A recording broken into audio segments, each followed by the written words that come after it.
शनाया गिल, तुम घर तो क्या 100 करोड़ मांग लो, बस मुझे हाँ कह दो। शनाया शिमला की सबसे अमीर बिजनेस वुमन थी, जिसकी शादी उसके पापा ने जबरदस्ती एक गरीब लड़के आहान से करवा दी थी। शनाया के लिए पार्टीज में जाना नॉर्मल था। एक इम्पोर्टेंट डील के चलते शनाया आज फिर एक पार्टी में आई थी, लेकिन अपने नकारा पति आहान को साथ लाई थी। बिजनेसमैन रोहन ने उन्हें इनवाइट किया था, लेकिन 4 पैग पीने के बाद रोहन के हाव भाव ही बदल गए। एक बात जान लो शनाया, अगर तुम इस निकम्मे आहान को छोड़ दो तो तुम जिस चीज पर हाथ रखोगी वो मैं तुम्हें ला कर दूंगा, बस मेरे पास आ जाओ। एक तरफ था आहान, शनाया का गरीब पति जो पूरी तरह निकम्मा था, और दूसरी तरफ एक अमीरजादा रोहन जो शनाया को पाने के लिए किसी भी हद तक जाने को तैयार था। सोच क्या रही हो शनाया, वो देखो तुम्हारा लफंगा पति कैसे गरीबों की तरह वेटर के साथ खड़ा है। शनाया को इम्प्रेस और आहान को जलील करने के लिए रोहन ने वेटर से ड्रिंक लेकर आहान पर फेंक दी। तभी रोहन ने कहा, ओहो तुम्हारे कपड़े, कोई बात नहीं, मेरे नौकर से कपड़े मांग लेना, वो तुम्हें तुमसे महंगे कपड़े दे देगा। आहान चुपचाप अपनी बेइज्जती सह रहा था। शनाया भी अपने पति को जलील होते हुए देख रही थी। तभी शनाया ने कहा, आहान तुम ठीक तो हो ना? रोहन ये सब क्या तमाशा लगा रखा है? क्या हुआ शनाया, अपने गरीब पति की बेइज्जती तुमसे बर्दाश्त नहीं हुई क्या? शनाया जानती थी कि रोहन बहुत अमीर है और उसकी मदद कर सकता था, इसलिए वो कुछ नहीं बोली कि तभी रोहन ने जाके आहान को धक्का दिया और वो जाकर जमीन में गिर गया। सब लोग उस पे दोबारा हंसने लगे। ओह, वो गलती से तुम्हें धक्का लग गया, पर तुम इतने हल्के धक्के से गिर गए, मुफ्त के टुकड़ों पे पला नहीं जा रहा क्या? होटल में सभी हाई क्लास लोग मौजूद थे जिन्हें आहान से घिन आ रही थी। तभी रोहन ने आहान के हाथ पे मारा। अचानक आहान ने अपना बैलेंस खो दिया और तभी उसके पीछे रखी 5 लाख की कांच की मूर्ति गिरकर टूट गई। 5 लाख की मूर्ति तोड़ दी? अबे तुझे पता भी है लाख में कितने जीरो होते हैं? शनाया ये सब सुनकर घबरा गई थी। रोहन ने जेब से फोन निकाला और पुलिस को कॉल करके अपनी लोकेशन में बुलाया, और रोहन फोन रखकर वापस शनाया के करीब गया और उसके कान में प्यार से कहा, अभी भी वक्त है शनाया, मेरी हो जाओ, वरना ये लीचड़ दुनिया से टाटा बाय। शनाया जब तक कुछ कह पाती उससे पहले होटल की डोरबेल बजी। पुलिस इंस्पेक्टर ने होटल के अंदर कदम रखे और रोहन से कहा, रोहन सर, कौन है वो जिसने आपकी प्रॉपर्टी डैमेज करने की कोशिश की है? छोड़ेंगे नहीं हम उसे। वो देखो इंस्पेक्टर, वो रहा वो बेवकूफ आहान, उसे अभी अरेस्ट करो और सलाखों के पीछे बंद करो। जैसे ही इंस्पेक्टर की नजर आहान पर गई, उसके चेहरे का रंग बदल गया। इंस्पेक्टर के हाथ से उसका डंडा भी नीचे गिर गया। आहान सर, अरे बेवकूफ रोहन, इनको पकड़वा के मुझे नौकरी से निकलवाना चाहते हो क्या? आखिर क्यों आहान को देखकर कांप गया एक पुलिस इंस्पेक्टर? आखिर क्या थी आहान की असलियत? क्यों जी रहा था वो नर्क से भी बदतर जिंदगी? और क्यों इतनी बड़ी बिजनेस वुमेन ने की उस फटीचर से शादी? ऐसे ही बहुत से सवाल हैं जिनके जवाब जानने के लिए लोग कर रहे हैं हजारों रुपए खर्च। पर आप अभी फ्री में सुन सकते हैं, बस नीचे दिए गए लिंक पर क्लिक करके डाउनलोड कीजिए पॉकेट FM और सुनिए ये ब्लॉकबस्टर कहानी सीक्रेट अमीरजादा। या कहानी के सारे ट्विस्ट एंड टर्न्स को जानना है तो सुनिए इस कहानी को इस भाग से। अरे जीजू, क्या गिफ्ट दे रहे हैं दीदी को एनिवर्सरी पर? हाँ, ये क्या देगा? इसकी जेब इसके दिमाग की तरह खाली है। आहान की शादी एक अमीर घराने में हो गई थी। उस अमीर बिजनेस फैमिली के मालिक मिस्टर गिल ने अपनी बेटी शनाया की शादी आहान जैसे गरीब इंसान से क्यों करवाई थी, ये कोई नहीं जानता था। शनाया के पापा हॉस्पिटलाइज्ड थे और उनकी बात मानकर शनाया ने ये शादी कर ली थी। कुछ ही दिनों बाद शनाया के पापा की डेथ हो गई, मगर इसके बाद आहान की हालत उस घर में कुत्तों से भी बदतर हो गई। सारे घर वाले मिलकर उसे जलील करते, यहाँ तक कि शनाया और उसकी सहेलियाँ भी। आहान को उस अमीर ससुराल में रहते हुए भी न कोई पैसे मिलते, न ही ढंग का खाना, और घर का सारा काम भी उसे ही करना पड़ता था। आज ही शनाया के दोस्तों के सामने आहान की बेइज्जती हो रही थी। तभी शनाया की दोस्त ने कहा, अरे शनाया, तुझे पता है ना कल मेरी बर्थडे पार्टी है। कल मेरे हस्बैंड मुझे शॉपिंग कराने ले जा रहे हैं मॉल में, तू भी चल। भले ही कुछ ना खरीदना, बड़े बड़े ब्रांड्स के कपड़े और पर्स छूकर तसल्ली कर लेना, और जीजू सामान उठाएंगे हमारा। अपनी दोस्त की बात सुनकर शनाया को बहुत गुस्सा आया। उसने तैश में कहा, मेरा हस्बैंड कंगाल जरूर है, मैं नहीं। कल मैं दिखाऊंगी शॉपिंग किसे कहते हैं। अगले दिन शनाया अपने हस्बैंड अहान को लेकर मॉल पहुंच गई थी। वहां उसकी दोस्त और उसका हस्बैंड उसे पार्किंग में मिल गए। जगह जगह उन लोगों ने खरीदारी करी और अहान उन लोगों का सामान हाथ में उठाकर चलता रहा। अपनी दोस्त को नीचा दिखाने के लिए शनाया ने क्रेडिट कार्ड से खूब सारी खरीदारी कर ली और उसका बिल 10 लाख रुपए का हो गया। जैसे ही उसने काउंटर पर क्रेडिट कार्ड थमाया, मैम आपका क्रेडिट कार्ड डिक्लाइन हो गया है। ये सुनकर शनाया की दोस्त हंसते हुए बोली, क्या यार शनाया, सुना नहीं तूने, जितनी चादर हो उतना ही पैर फैलाओ। ये सुनकर शनाया को और भी ज्यादा गुस्सा आ गया। वो जोर जोर से काउंटर वाले सेल्समैन पर चीखने लगी। शॉप के दूसरे एम्प्लॉयज भी वहाँ जमा हो गए थे। शनाया की दोस्त और उसका हस्बैंड शनाया की बेइज्जती का मजा ले रहे थे। तभी शनाया ने कहा, मेरे कार्ड में कोई प्रॉब्लम नहीं है, बुलाओ अपने मैनेजर को। वहाँ शोर शराबा सुनकर मैनेजर वहाँ दौड़ा दौड़ा आ गया था। पहले तो उसने शनाया को उसके कार्ड के बारे में समझाने की कोशिश की। तभी उसकी नजर पीछे खड़े अहान पर पड़ी, जो ढेर सारे बैग्स उठाए हुए वहाँ खड़ा हुआ था। उसे देखते ही मैनेजर के चेहरे का रंग बदल गया। अरे अहान सर, आप यहाँ ऐसे, ये कपड़े, पैरों में चप्पल। अचानक मैनेजर को अहान से ऐसी बात करते हुए देखकर शनाया और उसकी दोस्त चौंक पड़ी। शनाया की दोस्त ने वहाँ सबके सामने शनाया की बेइज्जती करने के लिए कहा, लगता है आपको कोई गलतफहमी हुई है। ये मेरी दोस्त का हस्बैंड है, अनपढ़ गवार है, इसलिए नौकरों के जैसे रहता है। ये सुनकर शनाया को काटो तो खून नहीं। अभी वो कुछ कहती, तभी उन्होंने देखा कि वो मैनेजर अहान के पैरों में गिर गया था। अहान सर, मुझे माफ कर दीजिएगा। मैं जानता कि आप इनके साथ हैं तो कभी ऐसी बदतमीजी नहीं होती। ये पूरा मॉल आपका है।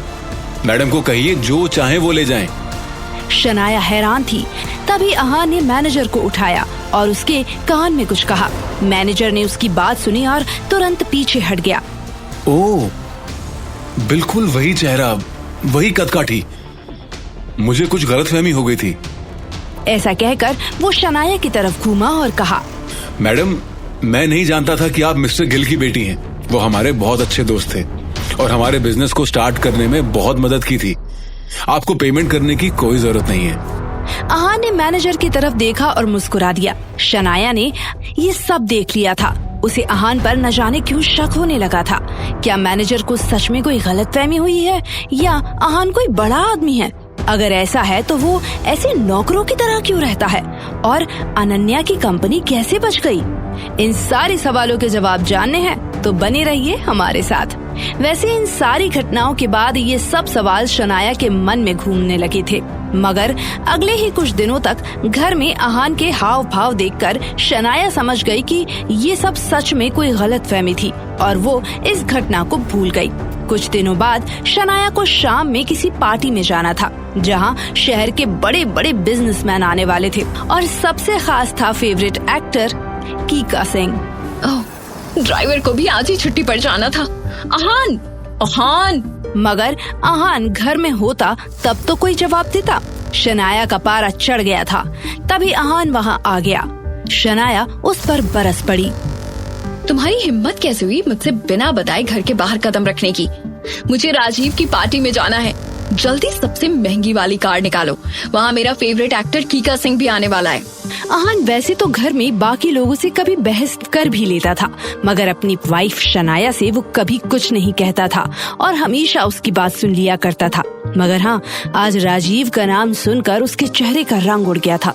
मिस्टर गिल की मौत के बाद शनाया की कंपनी की हालत सही नहीं थी और तब राजीव ने शनाया को वादा किया था कि वो उसकी कंपनी में इन्वेस्ट करेगा, मगर असल में उसकी नजर शनाया की खूबसूरती पर थी। वो किसी न किसी बहाने शनाया को अपनी पार्टीज में बुलाता और नशे में उसके साथ डांस करता। अहान उसकी नियत समझता था, इसीलिए उससे चिढ़ता था। अहान अभी ये सब सोच ही रहा था कि तभी शनाया फिर चीखी, अब खड़े ही रहोगे या कार ड्राइव करके ले भी चलोगे? अहान कार में शनाया को बिठाकर होटल की तरफ चल पड़ा।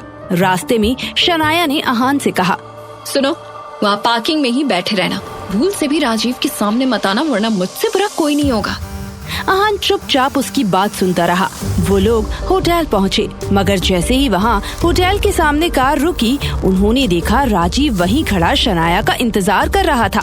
राजीव ने शनाया को देखा तो शिकायत करते हुए कहा, अरे कहाँ रह गई थी यार, मैं 1 घंटे से यहाँ खड़ा तुम्हारा इंतजार कर रहा हूँ, सारे गेस्ट भी आ गए हैं। सॉरी राजीव, वो ड्राइवर।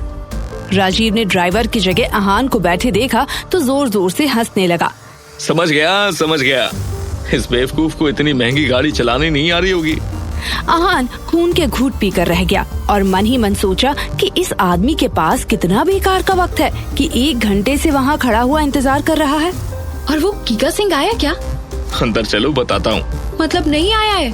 वो यार उसने कहा कि अभी राजीव कुछ कहता तभी कार के अंदर से आहान बोल पड़ा। वो कीका सिंह है, सुपरस्टार। पार्टीज में जाने के भी करोड़ों रुपए चार्ज करता है और फिर भी अपनी हैसियत की पार्टीज में ही जाता है। इतना सुनना था कि राजीव गुस्से से लाल पीला हो गया और आहान को मारने के लिए आगे बढ़ा, मगर शनाया ने उसे रोक लिया। जाने दो राजीव, अभी अंदर पार्टी चल रही है, मूड खराब मत करो। फिर उसने आहान से कहा, तुम अभी तक यहीं खड़े हो? कहा था ना चुपचाप पार्किंग में बैठे रहना। आहान कार लेकर पार्किंग में जाने लगा। तभी राजीव ने गुस्से से कहा, अबे ओए कंगाल, जाता कहाँ है?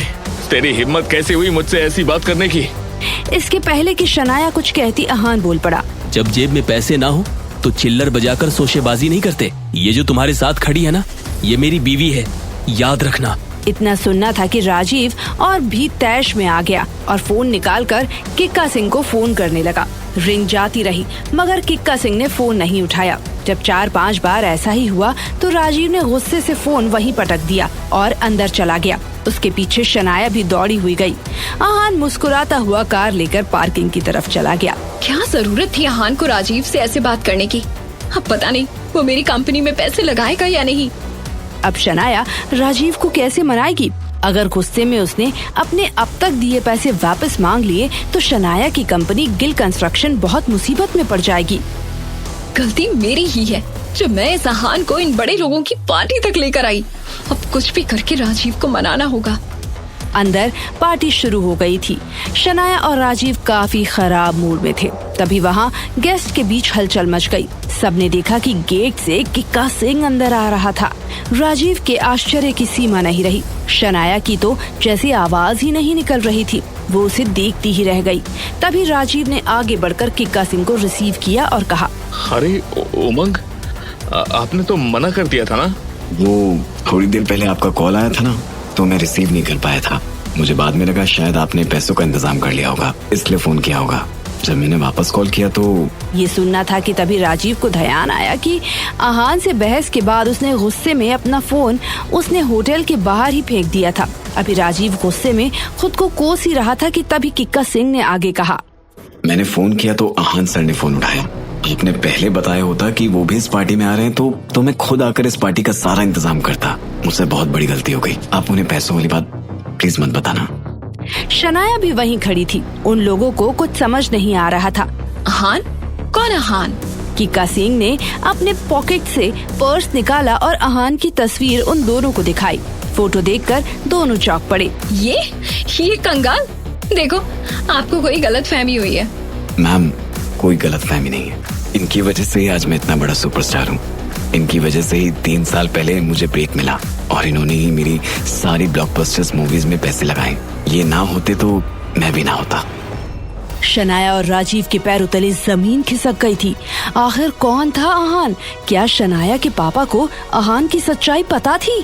तो आखिर क्यों वो ऐसे नौकरों वाली जिंदगी जी रहा था? अब क्या होगा आगे शनाया की जिंदगी में? जानने के लिए बिना देरी किए डाउनलोड करें पॉकेट FM और सुनिए टीवी सीरियल्स को भी मात दे देने वाली ये कहानी सीक्रेट अमीरजादा।